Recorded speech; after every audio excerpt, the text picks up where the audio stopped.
Can I be heard? You can be heard. Oh man, you're dressed up to the nines. You're looking snazzy. Hello. Thank you. Thank you. How are you doing? I cannot see you. I can only see myself. Is this a normal thing? I will fix that momentarily. How are you doing this fine day? Well, I'm doing very well. Been watching soccer primarily because today we had, World Cup matches. Actually, the U.S. played today. I don't know if you are following that in any way, No, as an but American, I'm politically opposed to soccer. So I'm afraid that I've been not paying attention. well, I However, mean, we call it football here. yeah, well, if America wins, you guys have to call it soccer. Yeah, unfortunately for you, America didn't win, so Oh, it's still football. oh, that, okay. All right. That kind of sucks, but yeah, okay. All right. I'm not mad. Hi, How are you doing? I'm doing good. Actually, I feel like shit. I I overslept. I had an alarm set for 9, which I woke up to. I wanted a bit more time, so I set it for 9:30 because stream starts at 11. And then I woke up at 11:37. The only reason I showed up for stream at all today, was because of you. So chat can thank you for that. If I didn't have an appointment, then I definitely would have just called in sick or faked a car accident or something. Well, I mean, I feel, you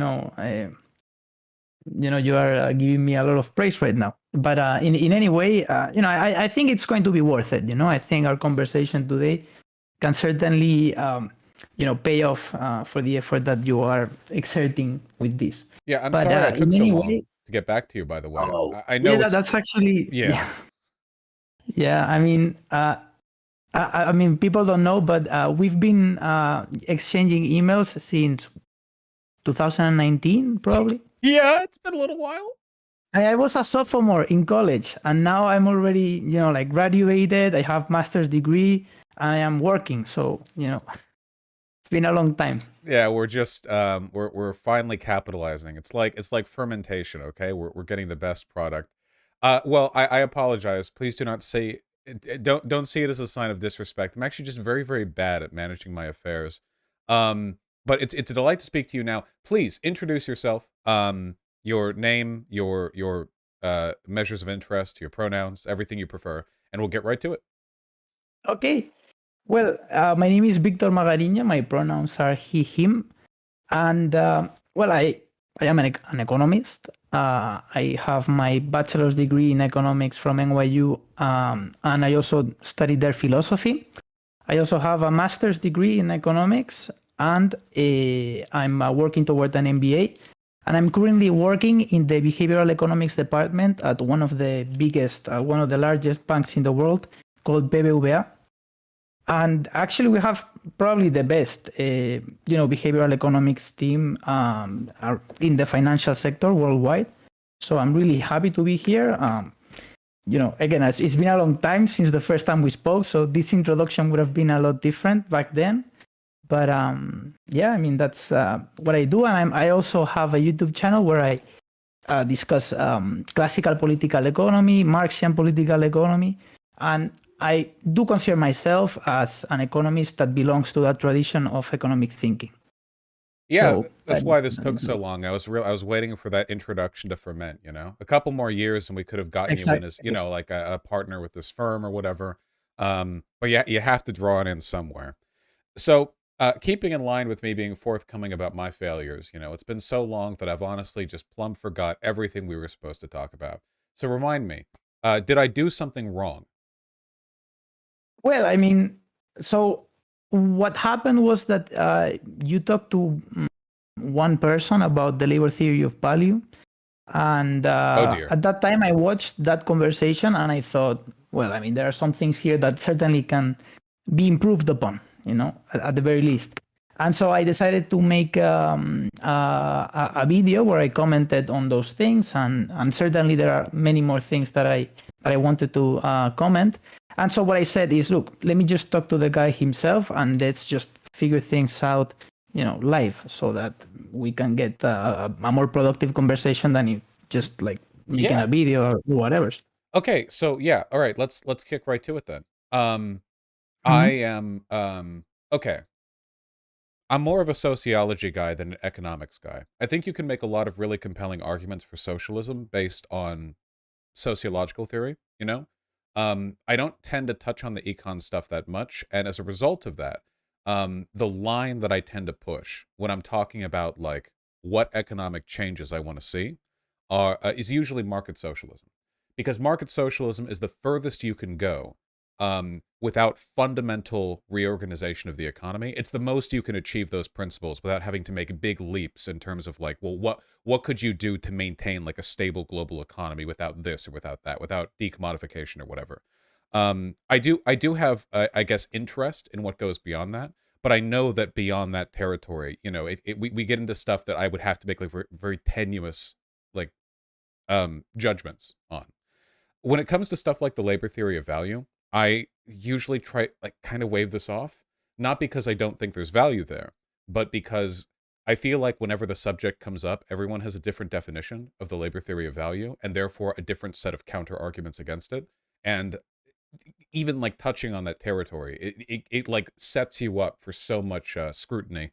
I try to stick to the stuff that I feel is the most defensible. So I would love to get like any like broader info on the on the harder stuff, you know? Yeah, I mean, so let me just say before, getting into the details and whatever, uh, it is really important, okay, to have a good understanding of a lot of these economic theories that we're going to be talking about, because they inform a lot of the uh, more developed, more analytically developed positions that you can take on stuff like politics, sociology, and stuff. Economics gives you an understanding of the mechanisms of the functioning of the material, realm of society, and from that material realm of society emerge a lot of the stuff that are then interesting in political sciences, in sociology and stuff. So I think that it's always good to at least have a good background knowledge on economics and on this subject. But of course, economics is, well, I mean, it's a science that has been touched from many different angles. It is a science that has a lot of contentions within it. It is certainly not a solved science in the sense that there is consensus. Actually, I would say that there's not even consensus on the definition of economics to begin with.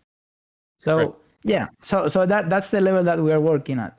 But at the same time, okay, there's a lot of value in these kinds of debates and in these kinds of conversations.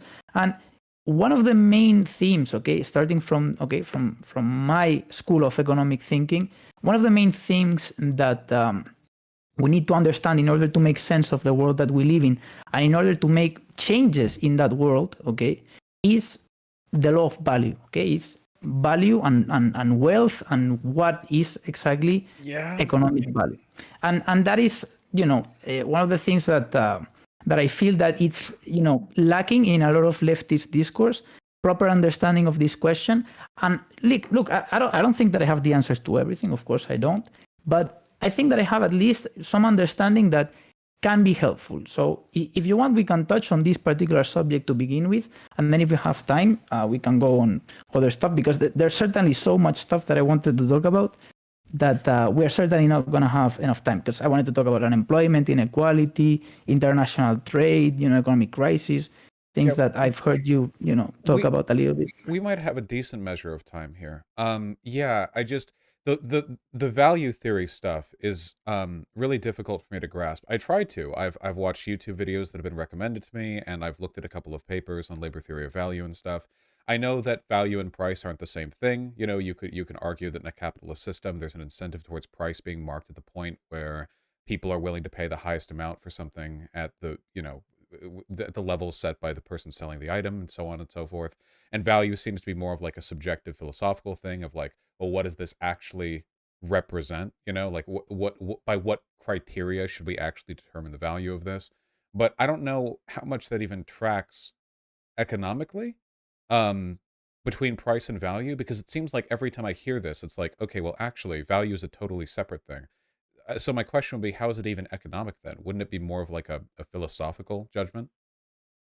So look, so we should start actually with the question of what is wealth before we get into value, okay? Because I think that is going to clarify a lot of the background that surrounds the question of value, and it's going to make it a lot easier to see the point that I want to make. But before going there, I wanted to ask you this: what is your understanding of the labor theory of value, and actually, not only what is your understanding of the labor theory of value, but what theory of value do you work with? What is the theory of value that you believe is the most accurate?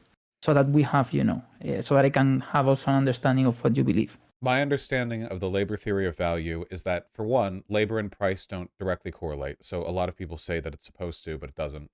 And that the value of an item is determined by the amount of human labor that's put into its creation.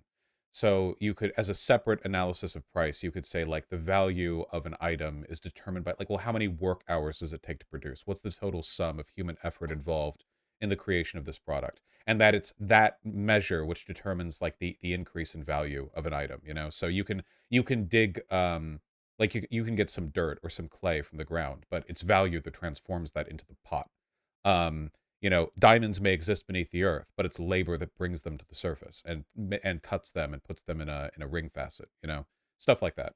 But as for what value assessment I have, I don't really think that I have one, because it seems like such an arbitrary. I like thinking of things from the labor perspective because I think it encourages thinking about things the right way, Like I think it motivates good analysis to think of it from a labor-centric perspective, but I don't have any like hard and fast rules when it comes to it.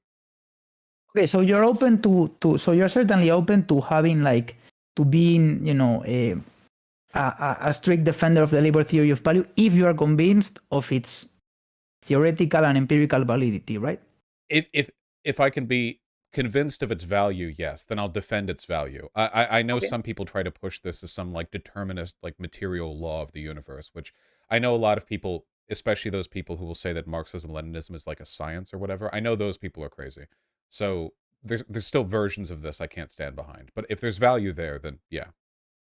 Okay, well then let's make it my job today to convince you of this, okay, of the scientific validity of the labor theory of value and its implications for political reasoning. Okay, let's make this the goal. Okay, so why don't we start with wealth? Okay, the question is, what is wealth? Okay, what is wealth? What do you regard as wealth? The sum of items possessed which are determined to be valuable, like sort of socially. So you wouldn't consider a giant dirt pile to be a source of wealth unless you lived in a society where a giant dirt pile was incredibly valuable. So it has to be tied towards like subjective analysis of value. Okay. Well, that's certainly part of the story. Actually, I think that's not a good beginning definition of wealth, because normally you hear a lot of people going into these poetic rants about how wealth is about having intelligent people surrounding you, about having a lot of productive people, defining production in a way that is not really scientific, in my opinion. And if you think about it, it doesn't make sense, right? Because okay, take the most intelligent, hardworking, and smartest people in the world. People like Elon Musk, Kanye West, people like Donald Trump. Take them and put them, okay, in the middle of a desert. Oh, please. Well, clearly they are not going to be the wealth. Clearly, you will not say these are wealthy people. So obviously, wealth cannot be about this being smart, having a lot of these properties, or even having loved ones around you. Okay, that is clearly so. From a scientific perspective, what we want to talk about is what you said. It's stuff. Okay, wealth clearly refers to stuff, to things that not only to things, but also to things that satisfy human needs and wants. Okay, so that is pretty much what has been the case for the entire, for the entire human history. Wealth has been comprised primarily in all societies by the amount of objects of social use. Okay, this is the way that we call it in Marxian political economy: objects of social use or use values that society has possession over. Okay, or that has available to it. So that is primarily what constitutes wealth in all societies. But the question is, well, I mean, yes, the objects of social use, okay, are what comprise wealth. But depending on the society that you are in, that wealth can take one form or another. And this form is a pure social construct, okay? Yeah, like Because right now, like having a bunch of water in your bathtub wouldn't really be a measure of wealth. But in the post-apocalypse, having a bunch of water, clean, drinkable water, would actually be like enormously powerful, and people would trade a lot for that. So it has and to be like measured by human needs and what. There can't be an empirical or like flat analysis of that, right? yeah, for sure. And not only that, but a hammer, okay, today serves the same purpose than a hammer, 100, 200, 500 years ago. But a hammer today is not the same object. Okay, it's the same object as far as its material properties are concerned. But as far as its social properties are concerned, it's not the same thing, because a hammer today, okay, serves a role as part of the circuit of capital, which is specific to capitalist societies. Whereas before it served as, a tool used, I don't know, let's say by a worker in a feudal society within the social context, within the economic context of feudal societies. So in capitalist societies, wealth exists, but it doesn't take the same form as in other societies. In capitalist societies, and this is how Marx starts Capital, with this phrase, a phrase that goes like this: the commodity is the unit of wealth of capitalist societies, and the wealth of capitalist societies presents to us as a massive, pile of commodities. That is what wealth is, and that is what constitutes the wealth of capitalist societies, is commodities. And commodities are specific to capitalist societies. Commodities are objects that are outside of us, that satisfy human needs and wants, okay? And that is insofar as we consider them objects of social use. But not only are they are objects that can be exchanged for other objects. And it is only in capitalist societies where this property is generalized and it's made socially relevant and prevalent. Okay? And this is why commodities are the specific form that wealth takes in capitalist societies, whereas before it didn't. No, I understand that. I mean, it's distinct from mercantilism as well, right? Because the kingdoms of Europe were very wealthy in the sense that they accumulated a lot of precious gems and gold and silver and what have you. But the wealth didn't represent like the potential exchange into commodity value. Like kingdoms weren't holding on to that wealth as an implied measure of their ability to buy whatever, except for maybe ships and armies. But that had more to do with like colonial expansion than it did like commodity purchasing. And it's not really a commodity if you buy a ship that you build for your army, I think, because you're not really opening that to the market. You're doing that for a specific purpose. Whereas now, like all wealth is kind of contextualized in its ability to be transferred into commodity ownership, right? Exactly. No, I mean, you put it in a very nice manner. I think that really what we want. So we start from the premise that in capitalist societies, wealth takes the form of commodities, and commodities have this property of being exchangeable, of being commensurable.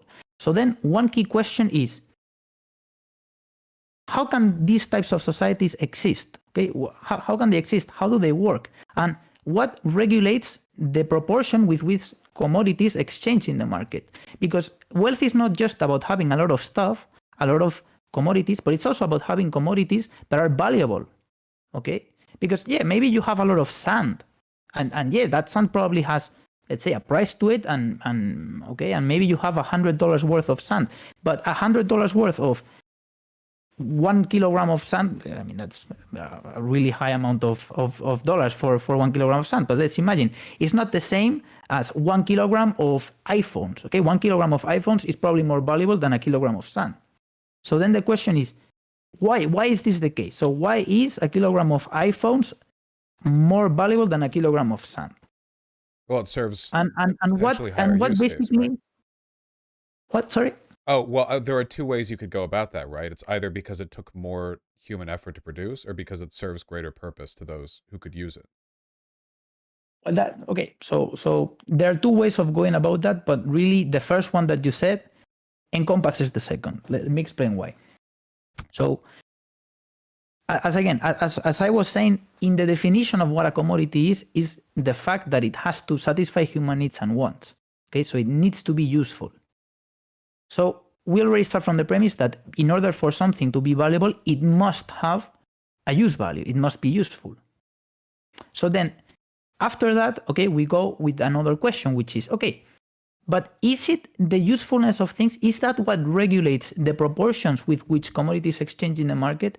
Is it the determining factor, okay, of that social phenomena that we observe in the market where things get exchanged and they have a specific proportion?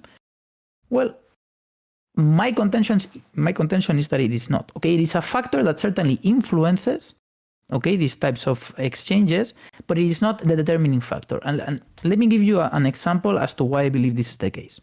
So take a very simple exchange, okay, where you have, let's take again a kilogram of sand, okay, and a kilogram of apples, okay, and you see that in the market, let's say that they have the same price, $10. So you exchange one for the other, and the proportion with which you exchange one for the other is a 1-to-1 proportion, right? Yeah.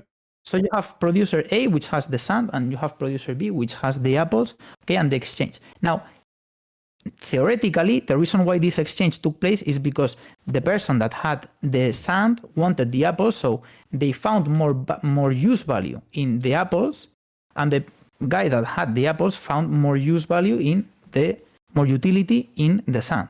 So when the exchange occurs, both gain in utility, right? Both gain in utility because now they have something that is more valuable to them than the thing that they had before. So utility, aggregate utility has increased. Well, this is the ideal capitalist exchange, right? The idea would be that there are no it's not a static system or like net zero value, that every exchange ideally would represent a gain in perceived value for both sides. Yes, this is the canonical exchange. Okay, and within this exchange, notice that aggregate utility has increased, but exchange value hasn't, because both commodities are still worth the same, are still worth $10. So there's no increase or a decrease in aggregate, purchasing power. Nevertheless, there is an increase in utility. So one thing cannot explain the other because one moves in one way and the other doesn't move. So if there is no correlation of this kind, clearly this cannot be these are things of different orders. So clearly they cannot explain each other, right? Yeah. Now, then, okay, what we want to answer is, okay, then what do these commodities have in common that is common to all of them, that is quantifiable, because exchange value is quantifiable itself. So something that they all have in common that is quantifiable and that is, a social property of these commodities, because these commodities these exchanges don't occur in an isolated room. They occur in society. So what is something that satisfies all of these three criteria? Well, I mean, any exchange potentially could, right? Depending on how it's handled. You mean like what theory would? No, I mean what substance, what thing, okay, satisfies the three criteria that I outlined, okay, of something that is quantifiable, that is a social property of commodities, and at the same time, okay, something that all of them have in common. Well, it'd be value to the extent that it is quantifiable, right? Yes, exactly. It would be value. And you know what we call value in my tradition of economic thinking? Socially necessary, direct and indirect labor time. That is value. Okay, and that is exactly the social property that all of these commodities have in common, that is quantifiable, okay, and that they represent a greater or a lesser magnitude of. Okay, And I fully understand that. the basic. Yeah. No, I fully understand that, like as an analytical framework. The obvious counterexamples that I hear, or maybe they're not counterexamples at all, but the obvious, like, I guess, retorts that I hear are like, well, what about all the examples of things that are enormously valued despite having like very little human labor put into their production? People have sentimental value for stuff that they're like nostalgic for example, and that can be tied into to something that's sort of extrinsic to the production of any given commodity, having a pet rock or whatever. And there are also like social fads or bubbles, right? Where you spend a lot of money on promotional stuff, but not so much in the construction of any individual commodity. So it's valued highly despite it itself not being, representing much labor in construction.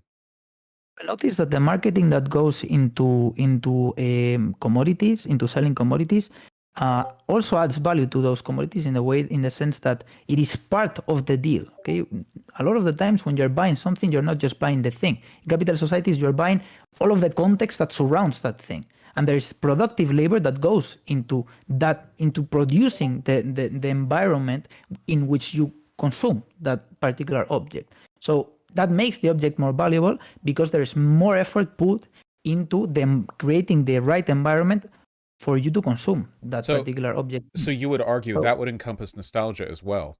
Even if there was something that somebody valued enormously because it was like a like some childhood pet or like plushie or whatever, the value there is a product of the human emotional investment. That there is no like value assessment exigent to what humans create for it. It's all a product of what gets put in. so okay. Let's phrase this from a It's like different emotional perspective. labor, So kind of. what I'm doing is I'm trying to explain, okay, again, the proportion with which these commodities exchange in the market, okay, what makes one thing be much more quantitatively valuable than another, quantitatively in the sense that its price is a lot higher, okay, and obviously, okay, we uh, have, emotional attachments to objects, and certainly some objects in general society, they are considered as very, as having a lot of prestige, like, very expensive paintings and all of that, and that makes, certainly that has an effect on the price of those particular objects. And certainly, okay, there are counterexamples where you would say, okay, what about, let's say a Van Gogh painting, okay, that is worth, millions of dollars, and nevertheless, there's not that much labor put into it. There's not enough labor to justify the price that it has. And my reply, and the reply that has been, made in Marxian political economy throughout history, and actually Marx himself presented this, is okay. Yes, there are certainly counterexamples, but what we are trying to explain here is a social phenomenon. Okay, we're trying to explain a social phenomenon, and we cannot explain social phenomena by appealing to individual isolated cases. This is, a very small part of the economy. Most of the exchanges that take place are not, very overpriced paintings. Okay, that is a very small part of the story. So clearly, we can explain those things by saying, okay, obviously, the law of value doesn't apply to the pricing of those particular objects, but it's not because the law of value doesn't apply to general society, but just because it cannot get to those specific cases where it is not meant to get. Okay? So Because those specific cases don't follow the same laws. so by law then, because when I hear law, I tend to think scientific law, like gravitational whatever. By law, you mean the same kind of economic law of like the law of like supply and demand or whatever. We're talking about things that broadly describe tendencies. They're laws in the sense that norms average out towards them. They're laws in the sense that they broadly describe human behavior, not that they're universally applicable down to the decimal point in all cases. We're talking about law, yeah, as like an analytical or predictive system more so than a mathematical guarantee. Exactly, yeah, and not just that. It's that under a specific set of conditions, this is what we expect to take place. But you know that the very expensive painting doesn't meet those conditions because it is, first of all, not reproducible. And one of the conditions for the law of value to apply is that the object, the commodity, needs to be reproducible. And it needs to be reproducible because it is competition, and this is one of the themes that I wanted to talk about. Competition is really the driving factor of the outcome that we describe in the labor theory of value of relative prices of commodities being regulated by the relative labor times that went into the production of those commodities. Okay, You I know, and understand that. So I guess then like my follow-up would be like, in what way is this understanding useful? I can understand this as being useful in like a sociological sense or kind of like in an advocacy sense. Like if you perceive all value to be a product of labor, it necessarily gets you more like labor oriented when you're talking about analysis or like economic predictions. I get that. But would you then use this if you're suggesting we would use this sort of predictively, like what will the price of an object end up being? Um, I don't know if I've ever seen it applied that way, but if it's not being applied that way, then we need not even tie this to price, right? It can just be like an abstract analytical thing. Notice that price is just a label on objects that tells you basically, is the thing that tells you how many other commodities does the commodity that you have command. Okay, so if you have something that is worth $100, you know that in the market, if you sell that, you're going to be able to command $100 worth of all other commodities, whatever commodities you want to purchase.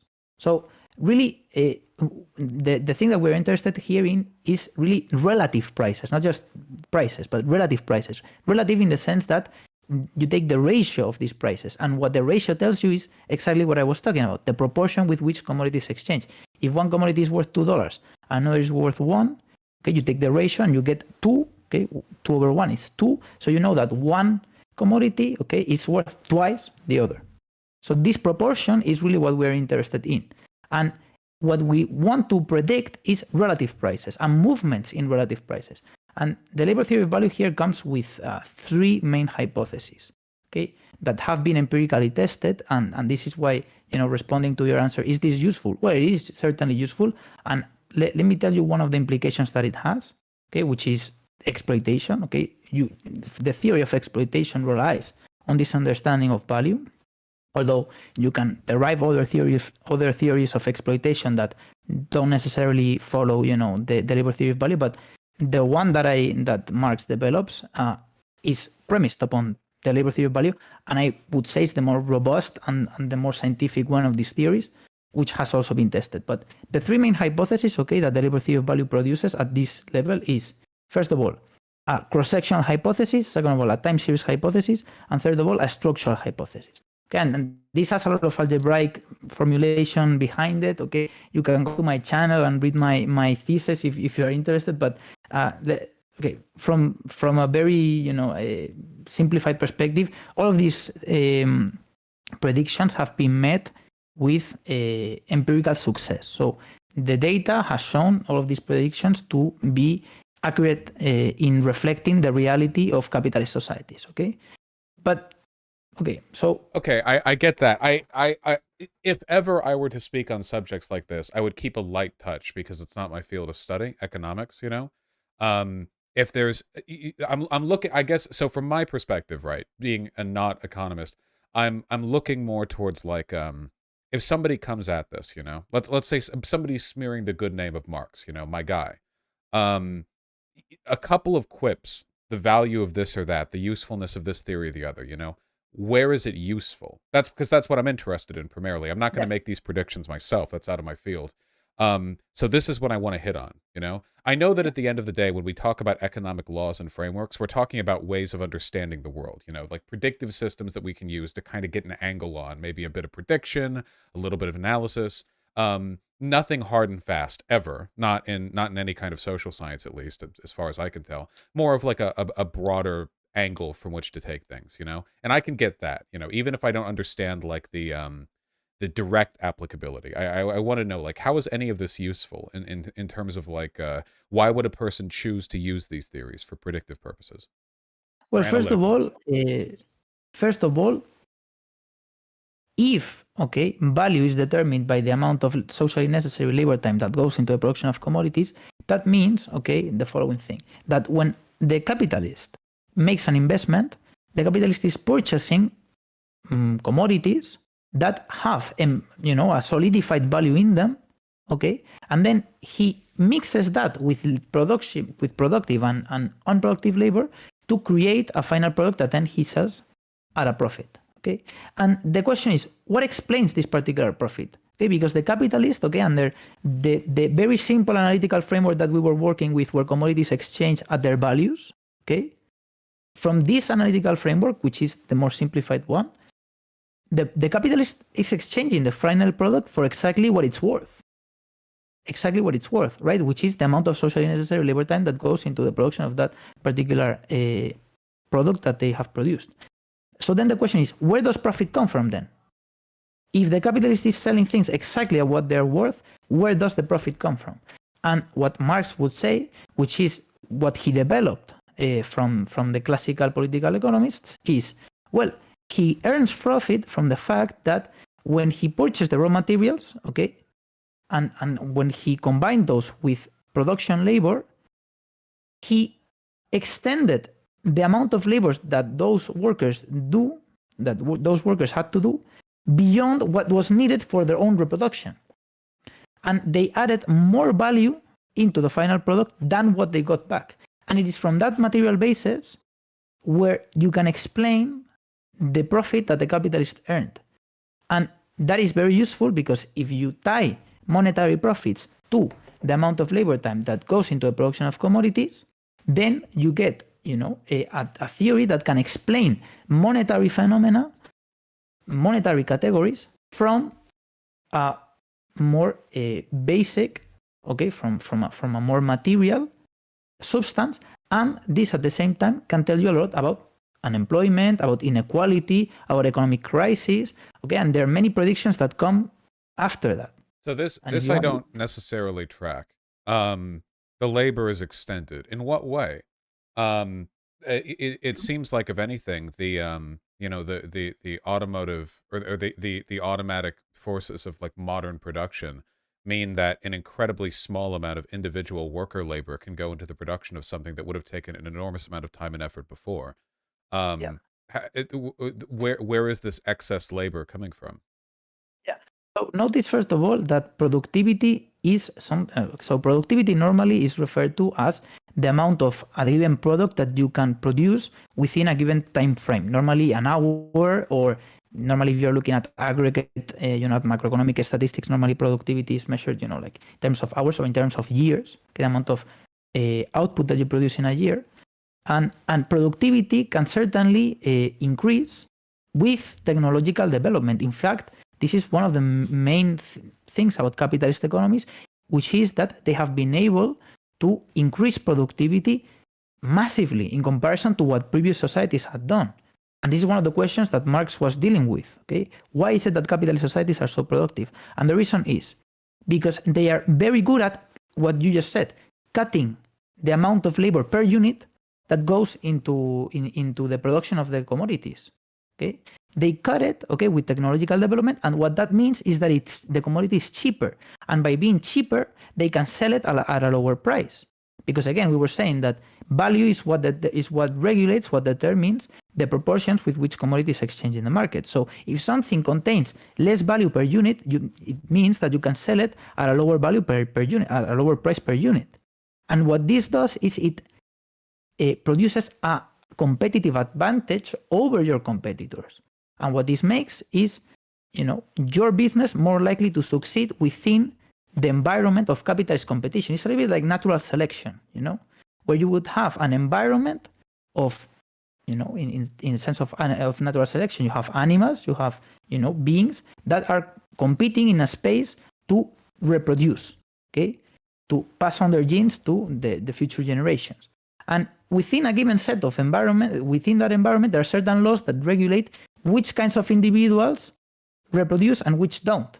But in capitalist societies, it's the same. Within the marketplace, within the environment of market competition, there are some laws that determine whether some people succeed and where some people don't. And where are those laws? The laws of profitability. And one of those laws is that generally, if your business is not profitable, it's sooner or later going to go out of business. And what that makes you is, a person that exits the market and leaves place only for the people that were able to survive. And those people, if they survived by cutting costs and cutting their prices, then they are able to sell cheaper. The market, therefore, has a unit price cheaper than it had before. And again, this is due to productivity. This is due to an increase in productivity, generally because of technical innovation. But that's not the only way that productivity can be extended. Okay, there's this notion of relative and absolute surplus value.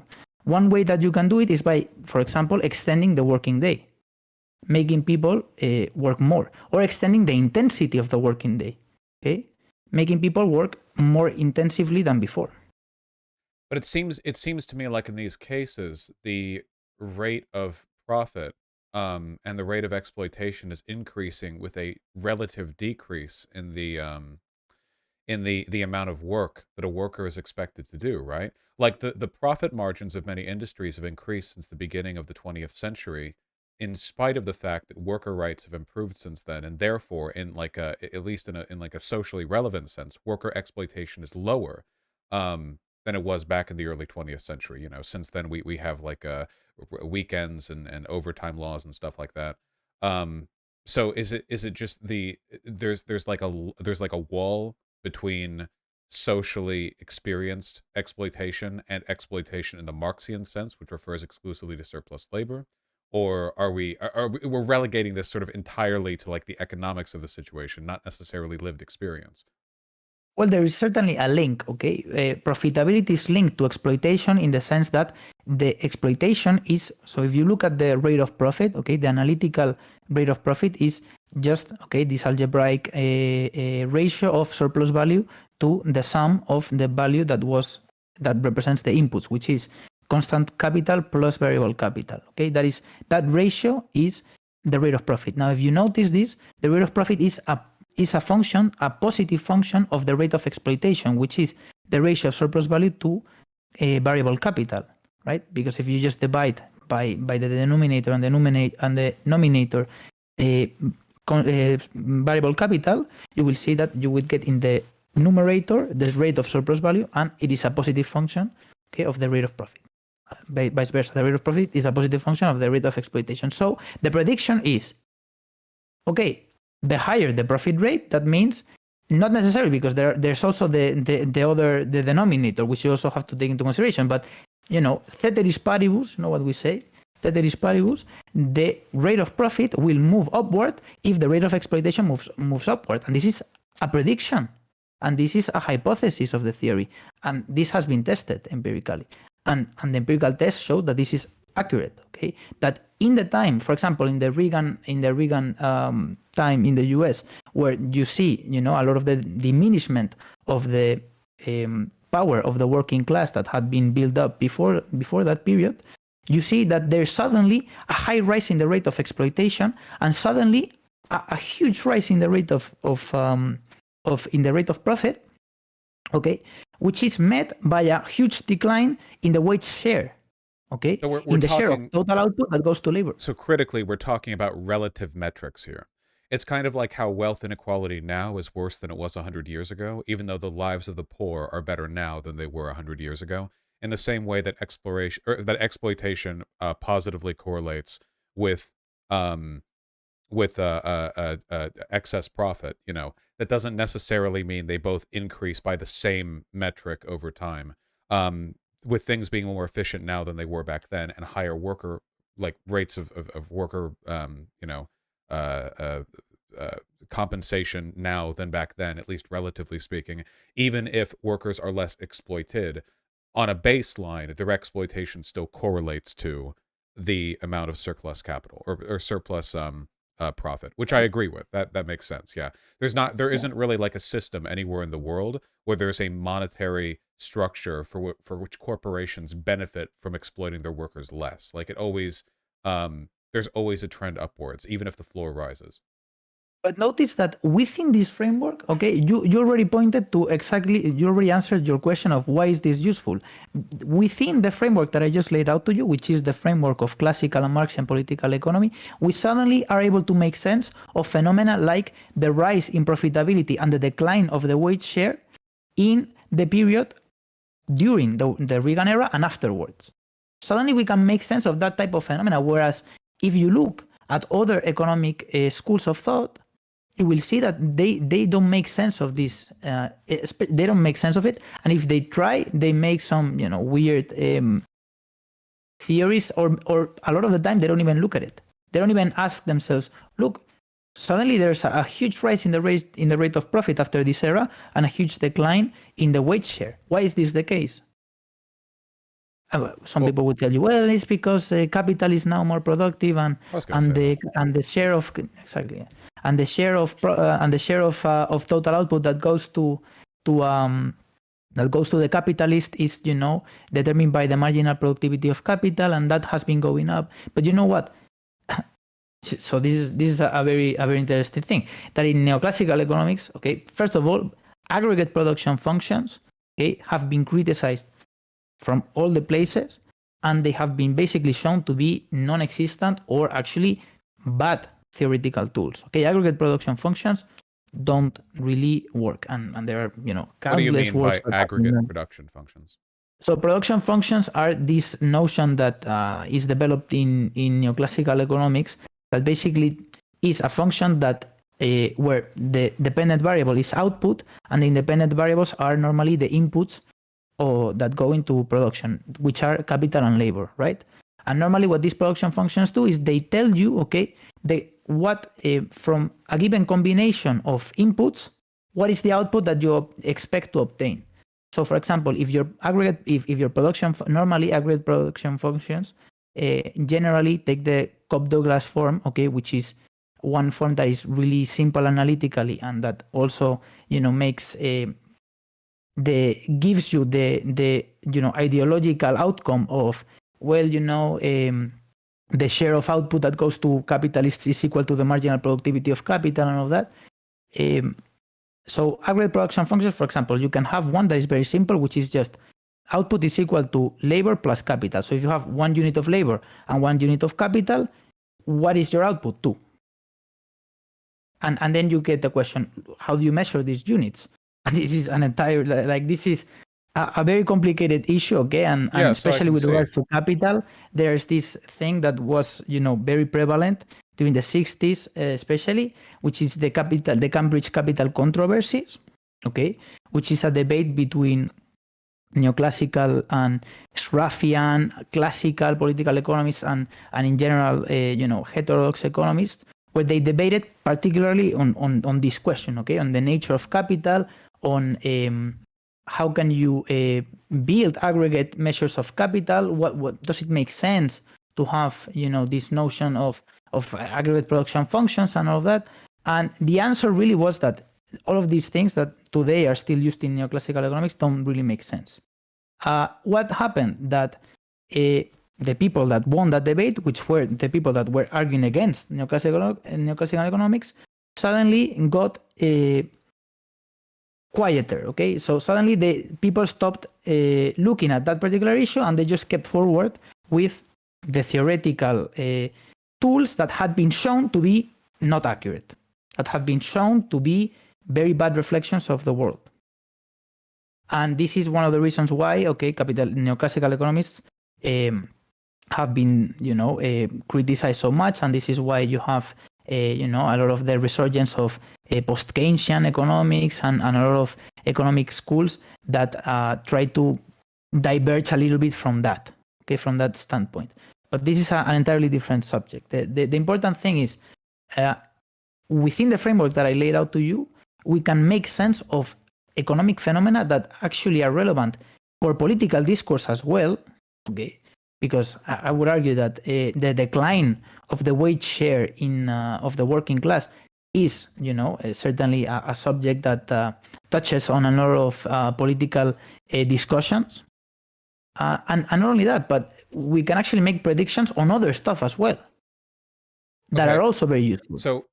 So to scale it back, you're telling me that there's no neoclassical explanation for the wage share decreasing for the working class as productivity increases, that the neoliberal or the neoclassical economic framework would argue that as productivity increases, that shouldn't have any impact at all on the wage share. It should be like a neutral variable when it comes to the proportion of wealth that goes to the wealthy versus the workers? No. I mean, not in that way. Okay, so the thing is, neoclassical economics obviously has some explanations of this phenomena as well, but the thing is that they are built, okay, from the standpoint of tools that have been shown algebraically, not only just like from a conceptual standpoint, but also from like a purely mathematical standpoint. They have been shown to not be correct, and what they do is they take those and they take a lot of assumptions and that are really unsupported, and what they do is they explain that phenomena by just like fitting the data into their pre-existing model that has been shown to be incorrect. So it's not an actual explanation, because when you just say, okay, productivity has risen in this period, and this is why the profit share has been rising. Okay, what you're just doing is you're just equating, okay, a higher productivity with that increase in the profit share. But by doing that, you're just like saying, it's just like saying, why are capitalists more wealthy now? Because they're more productive. But wait, I mean, they don't produce anything. Okay, capitalists are really not production. Capitalist labor is non-production labor. So then, how can you say this? Well, I say this because I equate being more wealthy with being more productive. You know what I mean? So yeah, you're saying that framing it that way makes the argument for them. But Exactly. under a labor theory of value perspective, the connection would be drawn how then? What like line would it draw that would frame things correctly for that particular relationship? The line is the following. The line is that because of the loss of political and economic power of the working class during that period, the capitalists were able to obtain a larger part of the share of output, not because they were more productive or because magic, but because they had the political advantage to do so, to get that extra surplus, and they did so. And No, the workers, I because fully agree with that. But what does that have to do with the labor theory of value? Because that argument can be made extrinsic to any like objective analysis of the value of commodities. well, it has to do on the fact that the labor theory of value says, okay, so the labor theory of value says that it is a higher rate of exploitation in the sense of in value terms that explains these higher monetary profits. Okay, and if you look at those two things empirically and you see that exactly the two things move in the same direction in the right proportion, then you are basically explaining that rise in monetary profits by the rise in the rate of exploitation defined in value terms, in the value terms of socially necessary direct and indirect labor time. But isn't the labor time decreasing for any individual commodity because of the increased efficiency with which they can be produced? Yeah, but the profit rate is not. So the profit rate is not concerned with the.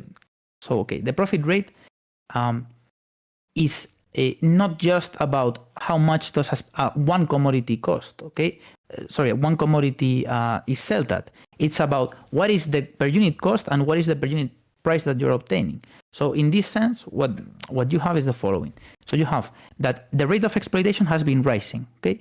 And the organic composition of capital, which is the part in the denominator, has been more or less constant, okay, without that really big shift. So what you have is an increase in the rate of profit, because as I was saying before, the rate of profit is a function, a positive function of the rate of exploitation, right? So that is the prediction that we make, and that is exactly what we observe. So the proportion in between the necessary labor put into the production of a unit versus the amount that it's valued at and sold for, but as a ratio between the two, meaning that the rate of profit would have increased if originally like it took $1 to make a can of soda, but it was sold at 2. But if you decreased it to it taking 1 cent to make a can of soda, but selling it at 5 cents, that would be a significant increase in the rate of profit, even if the absolute values had decreased, because proportionally you were making a greater profit on any individual unit relative to its production cost, right? This is a relative metric. Exactly, it's a relative metric, and not only that, but you're touching on something that is also part of the story, which is what we call the tendency of the rate of profit to fall. Yeah, I was going to ask about that because I keep hearing about that, and I don't know what it means. And this comes exactly from the intuition, okay, the algebraic intuition that, wait, I mean, technical innovation, okay, implies a lower per unit cost, okay? And normally technical innovation comes, okay, with a greater amount of constant capital employed in production. So what this means is that the part in the denominator of the rate of profit, okay, in the part in the denominator, is slowly going to rise. Okay, there's going to be an increase in that is driven by technical innovation. So if this is the case and the denominator rises, this pushes downward the rate of profit. Okay, and if the rate of surplus value doesn't catch up, then the rate of profit is going to slowly decline. So it's And kind this of is like, okay. you got, meet me where I'm at. Meet me where my small brain is at, okay? I like video games. Back when video games were sold in the 1990s, it cost $60 to buy a video game, a Nintendo 64 cartridge. Nowadays, AAA video games take way more to produce in terms of the effort, labor invested in their production, way more time, way more money. They're still sold at $60. This is in spite of the fact that $60 now is worth like half what it was 30 years ago. So would this be an example of the consumer has grown used to $60 as at the price point for a video game, but has higher expectations due to technological developments and such for what it means to make a game. Therefore, we're actually seeing like the rate of profit is falling simply because we see this with streaming services too, right? Where a bunch of Netflix shows get made and then get canceled. Even though these are high production shows that get a lot of like views, the actual like per episode watched margin is really low in terms of like profit for any given show that's watched, which means that like even though these shows cost a lot to produce, the consumer has gotten used to a model where we can consume them for cheaper. Would these be examples of the rate of profit falling over time? I mean, so I No. wouldn't say so. So what we mean by this, okay, is that in capitalist societies, okay, the driving factor, the thing that drives competition. So one of the main things that makes businesses more competitive is technical innovation. So therefore, technical innovation is a huge component of capitalist competition, and therefore of market development, of in general the economic development. Okay, technical innovation. Mm-hmm. And technical innovation increases the amount of constant capital that is employed in production. Constant capital refers to the machinery, refers to the raw materials, refers to raw materials, and also refers to the tools that are used in production. And normally machinery is more costly, so therefore it increases constant capital, right? And so having more machinery, etc.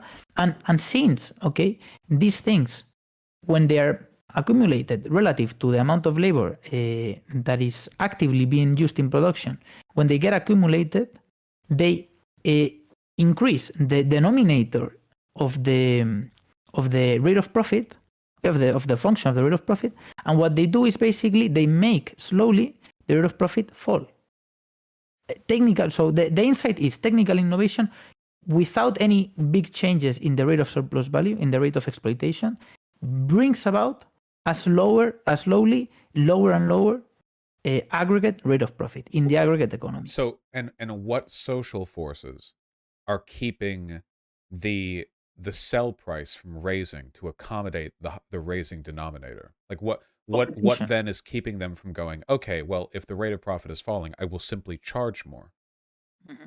Well, it's primarily competition. So obviously, in the short run, maybe, okay, as a business, you can obtain a short run extra profits from raising your price. But in the long run, which is what we are interested in, okay, by raising your price, you're shooting yourself in the foot, because at some point, new competitors are going to come that are going to drive you out of business by selling at a lower price. Okay. And why do they sell at a lower price? Because if you're selling way above your cost, another person is not going to do that. It's going to sell closer to their cost, and therefore it's going to drive you out of business, right? So that is really the force that makes it so that in the long run, things cannot be compensated in the way that you're proposing. This is a difficult sell for me, because I'm thinking, and maybe I'm not thinking big picture enough.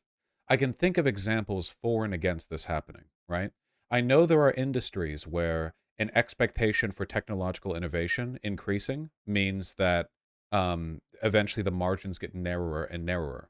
Like another example of this that I can think of would be the margins for airlines. It's not a commodity, it's a service that's being sold, but much in line with the same kind of logic, you know, the airline prices are really low, and airlines now run at like exceptionally low margins to the point where they basically rely on subsidies. There are actually a lot of industries that rely on government subsidies because on their own they're not capable of sustaining the expected price point, which kind of suggests that like the rate of profit fell below negative for them, and the only reason they continue to exist is through like government intervention, as opposed to them just raising their prices. Like the meat industry is heavily subsidized, but the meat industry couldn't just raise its prices because if it did, it would cripple like a ton of adjacent industries, like fast food, for example, and then that would raise, and then everyone would kill themselves. So instead, the government steps in. I can think of examples there where it's like, yeah, somehow, like in spite of the greed of corporations, the rate has actually fallen below par, and that's one thing.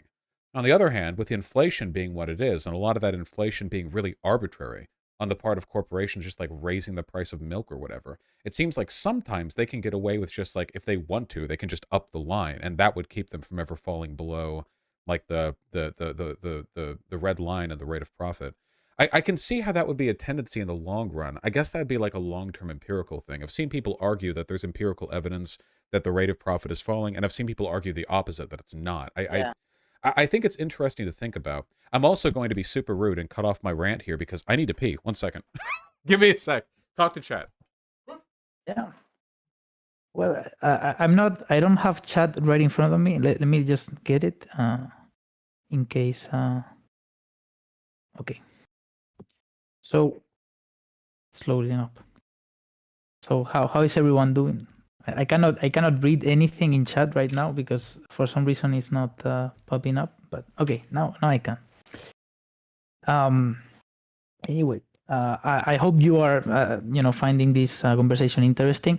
I know all of the stuff here is a little bit too technical, and depending on how far you want to get into the subject, it might actually just be very boring. So I understand that it's probably very boring to a lot of people, but let me just say as a pitch that it's really interesting to know these things for political purposes as well, because I know a lot of people here are really interested in political discussions. I made it. I'm back. Okay, so after all that ranting, was I anywhere in the ballpark with that, or am I broadly describing like individual instances of the rate of profit adjusting based on material conditions? Yeah. So you introduced an element that is really important to keep in mind, which is the fact that market economies are not like isolated from state intervention. Actually, in capitalist societies, from the very beginning of capitalist economies, the state has been involved in the regulation and in the forwarding of certain market forces in a very strong manner, okay, in a really strong fashion. So you just touched on something that is really important, which is the fact that there are some external stuff to the inner mechanism that I was describing that, in a sense, make the outcome that I'm describing the real outcome deviate from the one that I'm describing. So what my contention is that with the law of value, okay, what we are working toward is a theory of the inner mechanisms of market economies. And when you introduce, and surely for analytical purposes, you must introduce higher stages of analysis where you include things like the government, like even like natural disasters and stuff, which are really important. But what I was describing to you was really an internal mechanism of the functioning of market of capitalist economies. Okay. I thought of another example. I totally get what you're saying too, but even without government intervention, right? Widgets, okay? Everything in our economy is made up with widgets. Like every bit of technology, every coffee machine, every little thing that you build is actually constructed of 1,000 other things made at a bunch of other factories. And you can imagine a widget, let's say like I don't know, like a basic like mechanical thing, like a hinge, right? Hinges are used in everything, you know? Factories don't build their own hinges if they want to make a product that has one. They buy them bulk from another company. Hinges are used everywhere, absolutely everywhere, in everything, and they're cheap too. So the problem is, like, if you have a billion industries that rely on constant cheap hinge production, right? Like, there might be internal mechanisms like competition that would drive the price down, but you can only, like, you can only innovate on a hinge so much. There really is like a floor in terms of like how efficiently can you produce hinges. There's a limit on that. And once you reach that limit, like you have one pressure, which is the capitalist like competition for the lowest price of production, kind of running up against a wall. And what you might eventually run into is that now there are like huge market incentives for the production of hinges at cost, at which point like the rate of profit is null. It no longer exists, you know? I think there are examples of this, of like the cheaper and cheaper production of certain types of like tier one tech widgets it gets so low that there's actually like economic turmoil in factories that produce the basic building blocks of all of modern society, which is insane because you'd think they would be like so stable, right? Like you'd think something that produces hinges would be like a really stable like production line because everyone needs them. But in reality, the economy is inefficient here. It's actually irrational. It doesn't allocate its resources effectively. And for that reason, you actually get a negative incentive against those initial building blocks because they're far enough down the line that everyone just expects really cheap production. You know what I mean? Like that. So that's an example that I would think of, I guess, because I read a thing about that and how you have like factories that can produce 1 million billion things a year and still somehow be like running up against financial troubles. And that's when subsidies tend to come in. And then and that's why like the low wages Walmart pays its workers get subsidized by the state through like welfare systems. It's every time there's like an inefficiency that doesn't properly allocate resources under capitalism, there has to be something underneath it holding it up. And in this case, it would be the state. And all those like little inconsistencies, if addressed fully rather than being subsidized, would be like, oh, wow, maybe the rate of profit is falling in some of these places. Maybe we're running up against like an internal contradiction, you know? Is that, am I anywhere I mean, near? I think that you did a really nice description, okay, from a very Marxist perspective. Okay, I'm really proud of exactly the thing that I want to describe. Gold so star. it's the fact that there are these internal mechanisms of capitalism, okay, that drive capitalist economies to trouble, to economic trouble. Okay, they drive them to economic trouble, and then in order to get away from that trouble, you need external intervention. And where does that external intervention come from? Well, things like the state and so on and so forth. So what Marx really wanted to do in his critique of political economy was say, look, yeah, a lot of the things that were said by the classical economists are really correct, but let them be more correct. Let's take it to a more correct, even to a higher level of correctness. And if you find yourself at that higher level of correctness, suddenly you get to the conclusion that capitalist economies are not all nice and beautiful and maximizing everyone's utility and so on and so forth. Suddenly what you find is that capitalist societies are turbulent, that they are characterized by constant conflict, by warfare. Economic warfare is a huge way of and a very damaging way of attacking your competitors. And even if you see this in the dialectic between countries, you can see also economic warfare being, the cause of deaths and a lot of very, very big issues. And the thing is, what Marx really did, and this is the really why it's useful, okay, to have this framework that I'm laying out to you, is because suddenly you can make sense of a lot of the things that before, with the neoclassical from the neoclassical and the Austrian perspective, you couldn't actually make sense of. Suddenly you start to see conflict not as an exception to the rule, but as part of the natural functioning of society. Suddenly you see economic crisis not as, oh my God, is this external thing that suddenly happened and we don't know why it's there and whatever. No, suddenly you see economic crisis as an internal feature, as a fundamental aspect of capitalist economies. Economic crises are the way in which capitalist economies progress to different stages. Okay, and you see this throughout history. You see how through economic crisis there has been a change in the face of capitalism. But a change in the face of capitalism doesn't imply a change in the inner mechanisms of capitalism. And those have remained almost intact from the time of Marx. This is why when a lot of people say, why should I read Marx? Isn't this, like 19th century stuff? It's not useful for today's world, whatever. No, it actually is, because yes, capitalism has changed its face, its makeup a lot from that time. But you know what? The inner mechanisms of capitalism haven't changed that much. surely there have been a lot of improvements, for a lot of changes. For example, we moved from commodity commodity money, from the gold standard to purely fiat money, and that brought into the picture this concept of inflation, which was studied but from a completely different perspective in the time of Marx. So Marx, I don't know if he would have been able to conceive of the kind of inflation that we theorize about today.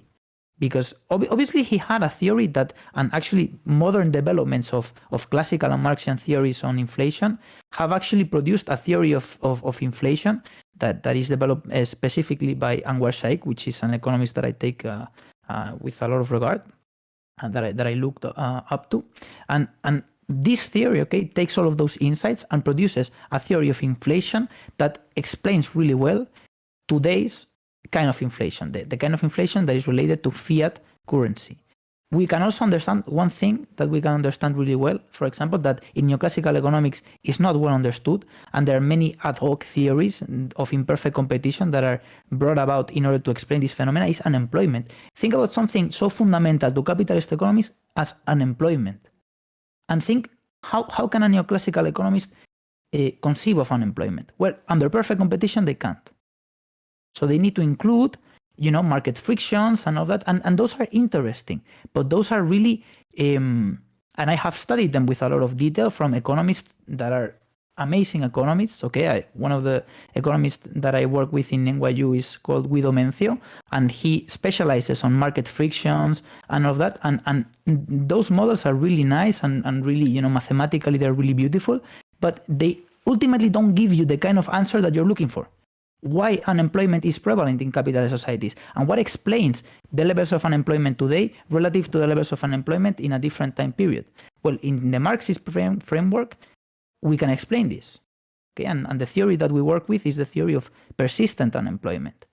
And it is also related to the thing about profit, but I want to let you talk a little bit first, because as I understand it, that frictional unemployment, the idea would be that like you have like a small buffer of unemployed people, which promotes the it promotes the power of the capitalist, because it means that if you ever lose your job, you know that you'll be entering a sea of people who are desperate for work. And it means that if a job ever opens up in a business, they can usually fill it pretty quickly, which is pretty evil, like conceptually, that would be something you have to accommodate for. But I guess thinking about it, that is pretty specific to the current system. I don't think frictional unemployment was a thing in feudalism. I don't think that concept could have even existed. I think if you were unemployed under feudalism, you just died, but also no one could really be unemployed because there was always something you could do, right? Like there always, I can't imagine, unless you were crippled or something, which, I mean, obviously not to say it was an equitable system under feudalism, but I think like no matter where you were, there had to be work somewhere, where that's just not the case anymore, especially not with like rising standards of like customer service, presentability in the modern system. I'm not sure. Well, back in feudal times, employment didn't work in the same way that it does today. Okay, it's a little bit like how wealth, like people labor in some cases in similar manners. Okay, but the labor adopts a different social form. Where in the case of capitalist economies, employment is wage labor, whereas in feudal societies, employment was done through, you are attached to the land that you are born in, and therefore you have to work in that land because that's where you were born. And that is the social status in which you were born, and there's no or very little mobility from there, And so employment work in a different, actually I wouldn't even call it employment, I would just call it, feudal labor. I would call employment the wage labor that is a characteristic of capitalist societies. But if you notice here, unemployment in capitalist societies has a very specific role, which is the role of disciplining labor. Okay, it is the discipline that is put on labor in order to drive their wage share down and in order to bring profitability upward. What do I mean by this? Good question.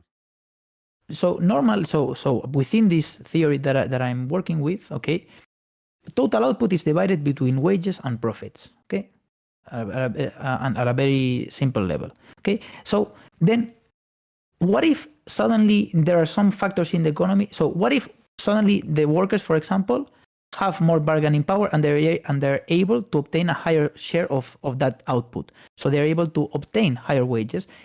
Well, that means that profit has to go down, because it is an identity. It has to go down necessarily, unless, okay, obviously you can include certain things like, what if because wages are up, productivity increases? Well, I'm just saying, like, ceteris paribus, again, like keeping output constant, higher wages implies lower profits.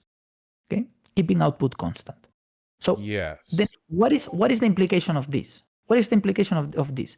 Well, we made workers better, but what happens? Profit is lower now.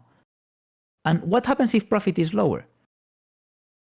Profit is what drives investment in capitalist societies.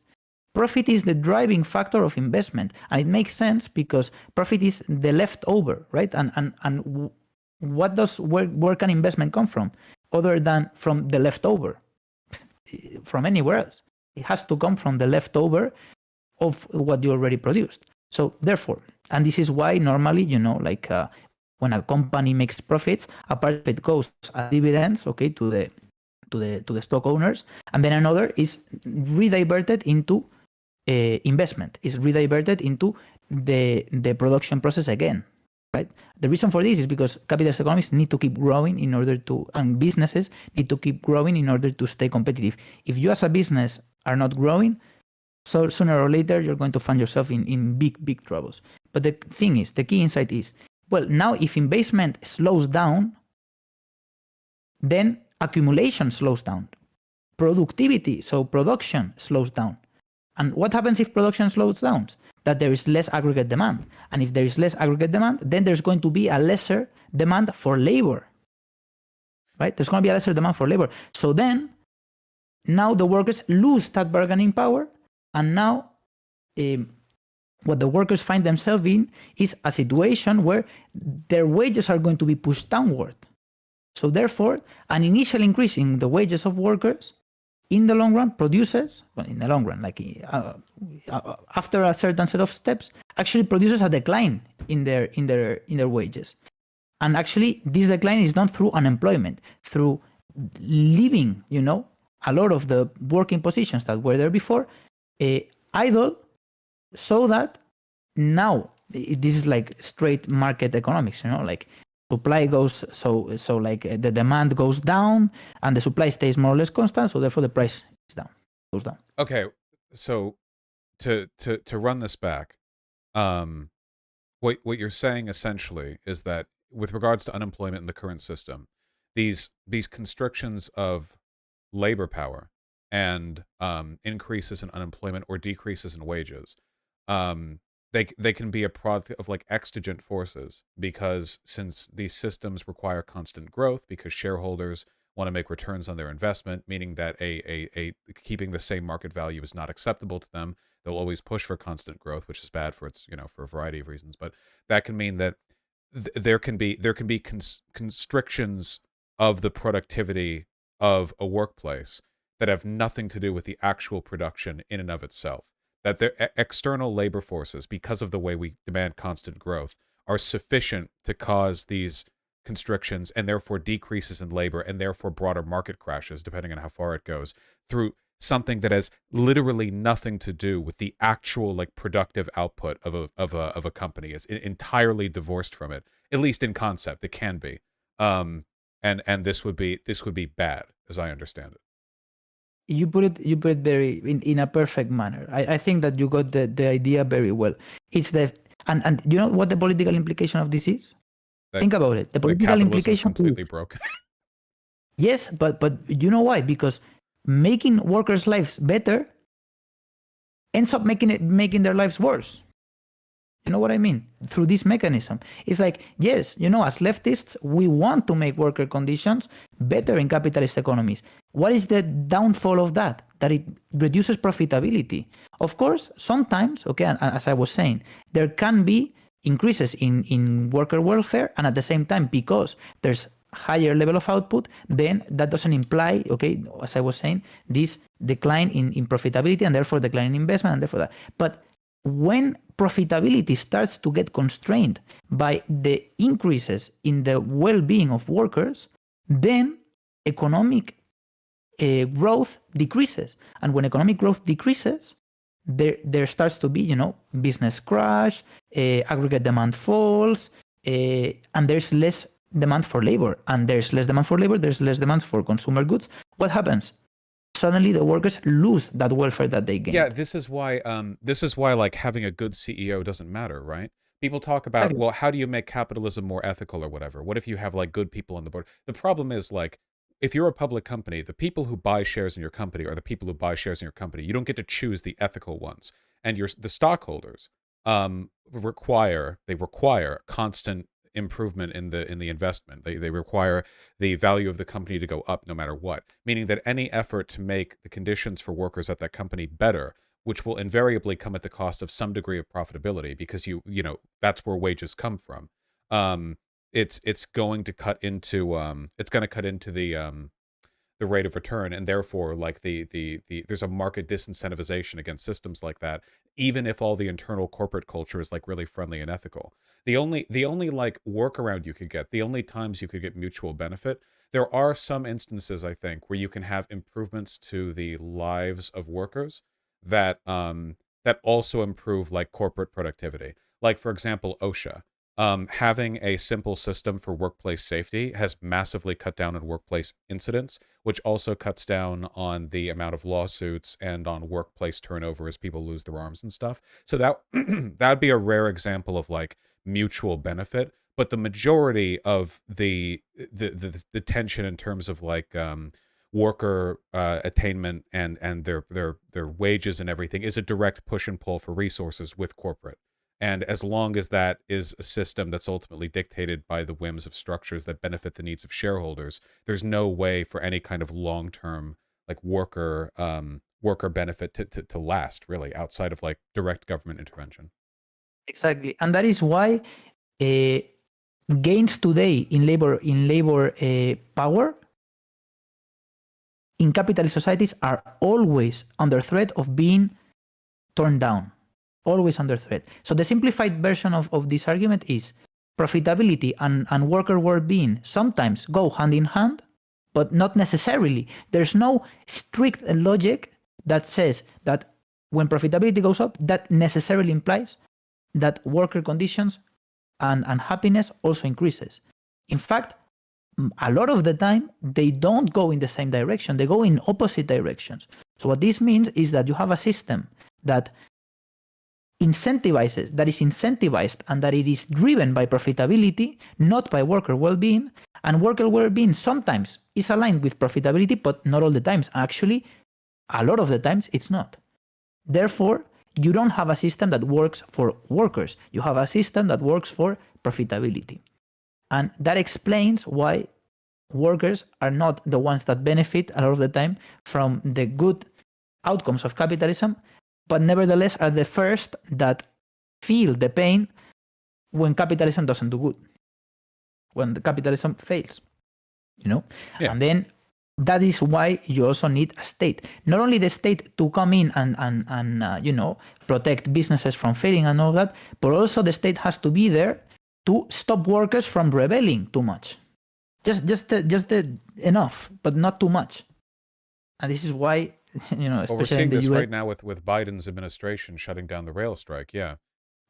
Where like even then it's interesting. Then it's kind of funny because you hear libertarians talk about how everything would go so much better if there wasn't a government to interfere with business, but in reality government intervention is the only reason capitalism like props itself up at all, because all these market inefficiencies and like internal agitations would have already led, like everything would have fallen to pieces already if it wasn't for like a non-profit oriented system stepping in and like kicking them in the ass now and again to try to like keep things in order. And that's not an argument in favor of capitalism with government intervention. It's just like the bare minimum is kept together, with scotch tape and like glue, with like an external system. And there's not really an example of that never like not being needed. Those company towns that were founded out west fell apart really fucking quickly back in the day. Yeah, and notice that what we are just talking about is the critique of social democracy. Yeah. No, so implicitly, totally. we haven't been saying it, but implicitly we have been critiquing social democracy. And we have been doing so in a fashion that is not a moralistic fashion of, oh no, because social democracy is not aligned with the true communist purpose of worker solidarity and that. No, we're critiquing it from an internal mechanism of these types of societies that says, yes, you can benefit workers all you want, that if you keep the capitalist system in place, sooner or later those improvements are going to be torn down, and what is even worse, that is actually going to sooner or later bring them to a point where they may be actually worse than before. Not just that they're going to be at the same level, but sometimes even worse. So worker conditions are not necessarily going to, in the long run, improve. And even if you Actually, have like a fully sympathetic government, even if you have a bunch of Marxists running a government that is social democratic in nature, ultimately, like, because your interest is to the common good, there are limits to how far you can push workers' rights, because the system within which you're doing it is always going to teeter back. Like, if you push too hard, and you see this all the time, even with like mild social democratic reforms, right, where even like tiny pushes on corporations to incentivize like mildly better behavior, you can hear people talking like, oh, okay, well, if they go a little bit farther, like, this is all going to collapse. There's just a limit to how much they can do within the system. Their morality doesn't factor into it. Same as a CEO, At the end of the day, it's the shareholders that make the shots. Exactly. And so then the key question, is then how can we solve this problem? How can we go beyond? How can we go beyond that?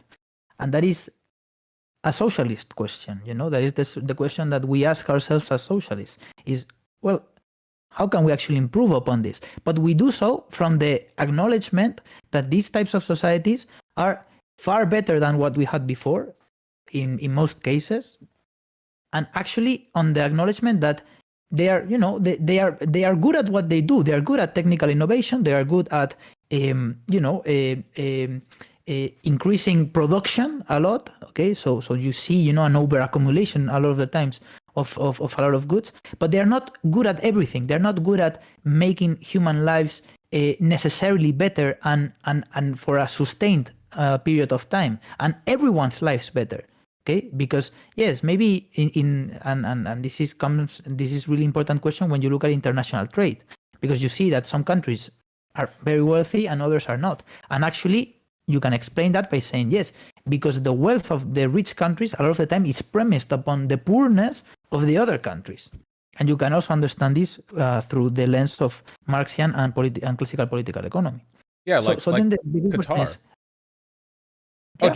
yeah, Qatar. Qatar is a perfect example because they have a very high GDP per capita, but they also have like 10% of their population as actual citizens, and the rest of it is like slave labor they pull in from other countries. There's always an external cost. Under the system, there's no way to get something for nothing. Everything has to come at the expense of somebody somewhere. Some countries internalize it and some externalize it, but it always comes from somewhere under capitalism. Yeah. So then, how can we improve upon this? And then, you have a lot of answers to this. But I think that surely what we need to keep in mind is, first of all, we need to understand everything that has that is useful from the system that we currently have. Everything that is good from the system that we currently have. And you say, well, because it incentivizes innovation and all of that. And that is certainly good. I mean, it's at least better than not having innovation, But then the thing is, how can we make it better? And I would say that we can make it better by, in principle, okay, by making the system so that it's not driven by profitability, but that it's driven by human and by worker well-being. And then the question is, how do you do that? How do you derive a system that is driven not by profitability, but by human welfare? It seems like the first step would be getting rid of the shareholders, right? Because every problem we run into keeps coming back to private ownership of corporations. Yeah. I mean, well, that's why I hit on the worker cooperative market socialism angle, right? The logistics of dismantling a for-profit economy, really complicated, big brain stuff, not for me. However, there is a meaningful difference between like a democracy and a monarchy, right? I think that if you scale things back, there's no real reason why we need to have a stock market. It's not inherent. It's not like the concept of investment can't exist without it. Investment as a concept has existed for all of human history. without the need for a stock market, without the need for like shares or whatever. It seems like that'd be the first kick, right? Well, I mean, within the context of capitalist economies, the stock market plays a crucial role, and it is really important. But But like that is within the inherently. context. Exactly, but that is exactly. This is the thing: is that within the context of capitalism, yes, it is important, but it is not necessarily important if you move beyond capitalism. You can have a system that doesn't have a stock market, and yet still produces a lot of the outcomes that we want to see. Okay, and again, how can you do this? Well, one of the things is, you just said it yourself, getting rid of private property. And this is the fundamental socialist and communist position, right? Getting rid of private property. And how do you do that? Well, I mean, worker democratization of the working place. And then the question is also, how do you do it? Do you do it how long will it take? Will you do it immediately? Will you do it in the long run? Will you remove private property in some industries, but not in all? You know. And then another thing is decommodification, not just removing private property, but also removing the commodification of the objects of social use that are in our societies. That is also a principle that I would say it's a socialist principle that can move us to a better system. But then you can get lost in the details, right? Well, How I want to get lost a little bit. The problem that I'm having here, you know, we've got two great problems of our time. One of which is that we live under capitalism, and the other of which is that it's been 90 minutes, and I'm actually running up against stream time, and I have to do some other things. Are you free tomorrow evening? What time zone are you in? Well, I'm in Central European time because I'm in Spain. European, you're European, that's right. Yeah. Fucking Euros. I would like to have you on again, this time in a much like shorter time frame. I just have to finish some stuff up before stream ends. I know that I started late because I overslept, but Oh, don't worry. would you do you think we could talk next week for sure? Dependent Yeah, I would that mean work? next week. Next week it's like I'm gonna work a couple of days during the week, but for the rest it's going to be primarily holidays. So I can give as much time as you want to a conversation, whether it's half an hour or however time you would like. Okay, then okay, for sure then. Can you send me an email like I guess as soon as we're done talking so that I can like remember to look at my schedule and see what time I have? Sure. I just say that around 9 p.m., 10 p.m. In Central European time is the time that works normally best for me, but not all the time because obviously when I have to go out, with friends and whatever, that Right, it's right. Yeah, yeah. We'll work something out that right. works out for both of us. I Okay. didn't mean to cut you I'll off let there or you. anything. I just know that I'm running scant on time. It's been a delight to talk to you. I look forward to finishing the conversation. Yeah, for sure. It's been also a delight to talk to you, and hopefully the next conversation will reconsider if you are being convinced by the theoretical framework that I laid out to you. But in any way, it's been really a pleasure to be with you and your audience. I see a lot of very kind comments, Yeah, and and a yeah. lot of thirsty ones too. Yeah, it's no, it's been a delight. And I've always been interested by these theories. It's more to do with like their defensibility, which I try to focus on like the easiest angles of approach, you know? I feel you can usually get people in the broad strokes with some fairly intuitive sociological arguments, whereas getting in the nitty-gritty of the econ stuff can be a bit more difficult, but it's still helpful to know. And I'm happy to have the opportunity. Thank you. The good thing is that they're really defensible theories. Also empirically, which we haven't get to the empirical part, but they're empirically very defensible as well. If you know them. I Yep. I appreciate you coming on. Can you shout yourself out one more time? Yeah, so my name is Victor Magarino. I have a YouTube channel that has my name, so it's not that hard to find it. I mean, you just have to spell my name, which is probably the harder part of it. And I talk about political economy from a classical Marxian perspective. And I'll be very happy to entertain any questions or anything that you want to give to me there. Okay. Pleasure's mine. You take care, and I'll talk to you soon. Sure. Be Okay. well. Goodbye.